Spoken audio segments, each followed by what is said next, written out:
कच्चे आलू और मूंग की दाल से बनाएंगे बहुत ही टेस्टी और मज़ेदार सी रेसिपी जो एकदम सॉफ्ट जालीदार बन करके तैयार होता है। जिनके दांत भी नहीं होंगे ना वो भी इसको बहुत ही आराम से खा पाएंगे, इतना सॉफ्ट ये जालीदार बन करके तैयार होता है फ्रेंड्स। और प्रोटीन रिच बनता है। और सबसे मज़े की बात यह है कि सुबह ब्रेकफास्ट में भी आप इसको बहुत ही आसानी से बना सकते हैं। मतलब सुबह बहुत ही ज़्यादा जल्दी रहता है, तो ऐसे में आप इस रेसिपी को बहुत ही आसानी से बना सकते हैं। झटपट तरीके से ये बन जाता है। इसको बस प्रिपेयर करने के लिए थोड़ा सा टाइम लगता है, तो आप इसको रात को ही भिगो कर छोड़ दीजिए मूंग की दाल को, जिससे आपको सुबह ब्रेकफास्ट में बनाने की ना टेंशन नहीं रहेगी। सुबह होता है ना कि हम क्या बनाएं सोचते रह जाते हैं, तो इस रेसिपी को आप बना सकते हैं। तो अगर आप इसके भिगाने के समय को छोड़ दो तो सिर्फ 10 से 15 मिनट में ये रेसिपी बन करके तैयार हो जाता है। तो चलिए फ्रेंड्स, इस बहुत ही टेस्टी और मज़ेदार सी रेसिपी को बनाना स्टार्ट करते हैं। तो इस रेसिपी को बनाने के लिए मैंने यहाँ पर मूंग की दाल ली है और मूंग की दाल को ना अच्छे से मैंने धो लिया है, धो करके अच्छे से भिगा दिया था। और इसको तो मैंने ओवरनाइट ही भिगा करके छोड़ दिया था, लेकिन अगर आपके पास समय ना हो और आप इसे शाम की छोटी मोटी भूख के लिए अगर बनाना चाहें तो आप इसे 1 घंटे भिगो कर भी ले सकते हैं। तो मूंग की दाल को मैंने अच्छे से भिगो लिया था और देख सकते हैं अच्छे से भिगा हुआ है। अब हम साथ में एक आलू डालेंगे। तो ये कच्चा आलू है जिसे मैंने अच्छे से छील लिया था, पानी में डाल दिया था ताकि ये काले ना पड़े। अब हम आलू को अच्छे से इस तरह से मोटे मोटे टुकड़ों में कट कर लेंगे।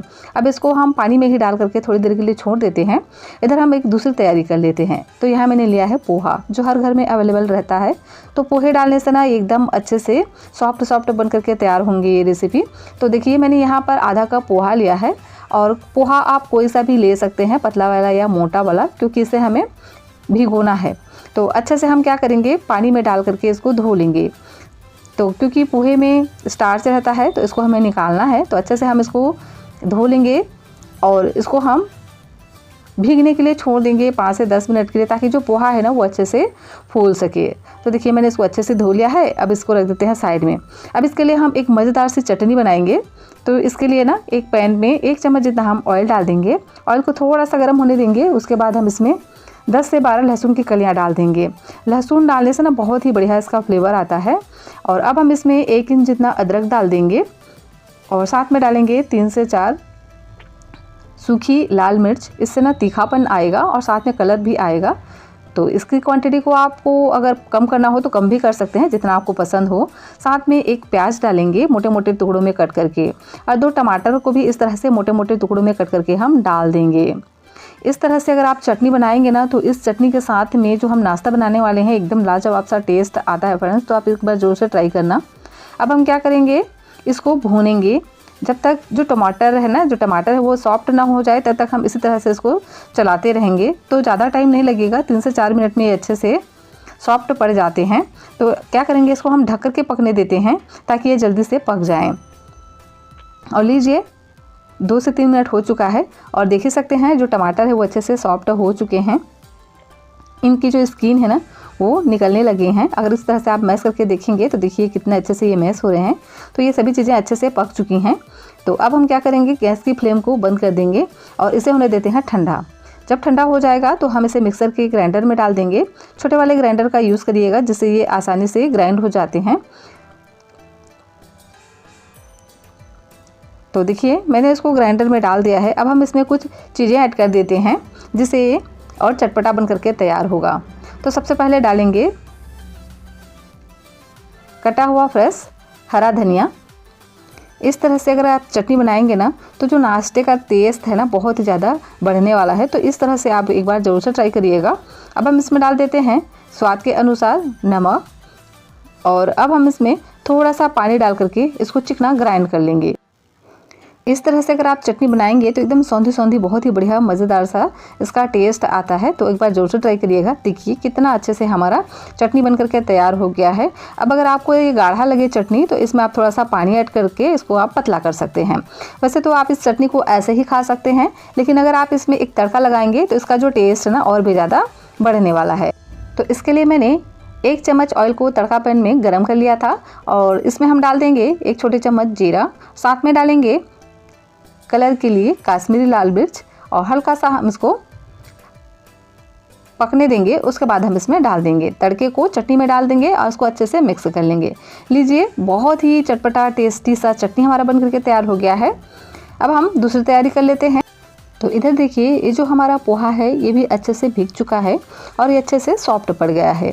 देख सकते हैं हाथों से इसको मसल रहे हैं ना, तो एकदम अच्छे से चिकना हो रहा है। तो अब हम क्या करेंगे, एक मिक्सर का छोटा वाला ग्राइंडर लेंगे और इसमें हम डाल देंगे पोहे को जो हमने अभी भिगा करके रखा था। तो सारे ही हम इसमें डाल देंगे। इससे नाश्ते में एकदम सॉफ्टनेस आएगा और साथ ही हल्का सा ऊपर से क्रिस्पी भी बनेगा।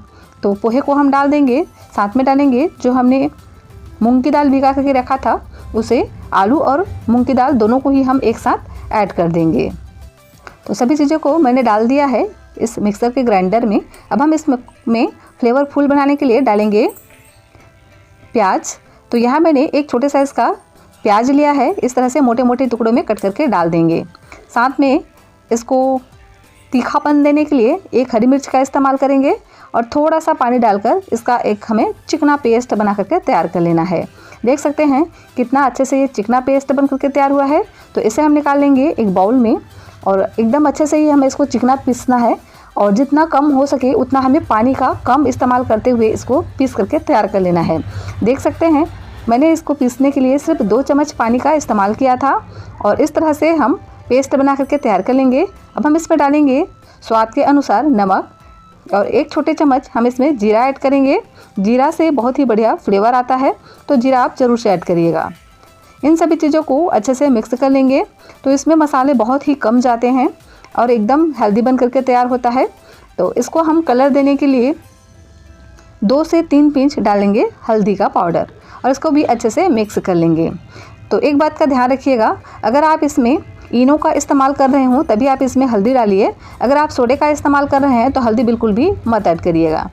यहाँ हम 1 छोटे चम्मच जितना डाल देंगे इनो और इसमें हम थोड़ा सा पानी डालकर इसको अच्छे से मिक्स कर लेंगे ताकि ये अच्छे से मिक्स हो जाए। देखिए इस तरह से, और इस तरह का गाढ़ा बैटर हमें बना करके तैयार कर लेना है। बैटर की कंसिस्टेंसी बहुत ज़्यादा इंपॉर्टेंट है, तो इस तरह से बैटर की कंसिस्टेंसी रखनी है। देख सकते हैं ना, इस तरह से बिल्कुल रिबन की तरह ये गिर रहा है, तो इसी तरह की कंसिस्टेंसी हमें रखना है। अब चलिए दूसरे प्रोसेस पे चलते हैं। तो यहाँ मैंने एक तवा लिया है, तवे पे बस 2 बूंद ऑयल को हम अच्छे से ग्रीस कर लेंगे। उसके बाद गैस के फ्लेम को एकदम लो रखना है और लो फ्लेम पे ही हमें 1 करछी डाल देना है बैटर को और इस तरह से हल्का सा हमें इसको फैला लेना है और इसे हम मीडियम आंच पे ही ढक करके पकने देंगे 5 से 6 मिनट के लिए। तो देखिए एक साइड से अच्छे से पक चुका है, तो इसे हम पलट लेंगे और पलट करके नीचे से फिर से हम पकने देंगे। तो अगर आप चाहें तो एक ही साइड से पका सकते हैं और आप चाहें तो दोनों साइड से पका सकते हैं। क्योंकि हमने इसमें इनो का इस्तेमाल किया है तो ये बहुत ही आसानी से पक जाते हैं। और लीजिए बहुत ही हल्का फुल्का टेस्टी जालीदार सा नाश्ता हमारा बन करके तैयार हो गया है। इसी तरह से एक और बना लेते हैं। तो बस थोड़ा सा ऑयल को इस तरह से ग्रीस कर लेंगे और 1 करछी डालेंगे बैटर को और इसको इस तरह से हल्का सा फैला देंगे और इसको ढक करके पकने देंगे 3 से 4 मिनट के लिए और इसको हम मीडियम फ्लेम पे ही अच्छे से पकने देंगे। और लीजिए बहुत ही टेस्टी और हेल्दी नाश्ता बन करके तैयार हो गया है। कच्चे आलू और मूंग की दाल की बनी हुई ये रेसिपी बहुत ही टेस्टी और मज़े की बन करके तैयार होता है। क्योंकि हमने इसमें पोहे का भी इस्तेमाल किया है तो ऊपर का जो लेयर है ना एकदम क्रिस्पी बनता है और साथ ही अंदर से एकदम सॉफ्ट रहता है। तो इस रेसिपी को सुबह की भागदौड़ में भी बहुत ही आसानी से आप बना सकते हैं। हल्का फुल्का टेस्टी और कम ऑयल में बनने वाली ये रेसिपी है फ्रेंड्स, तो आप इसे ज़रूर से ट्राई करना। इसे आप इस चटनी के साथ में अगर खाएंगे ना तो इसका जो टेस्ट है बहुत ही मज़ेदार लगने वाला है। तो रेसिपी आपको आई हो पसंद तो वीडियो को करिएगा लाइक और चैनल को सब्सक्राइब करिएगा।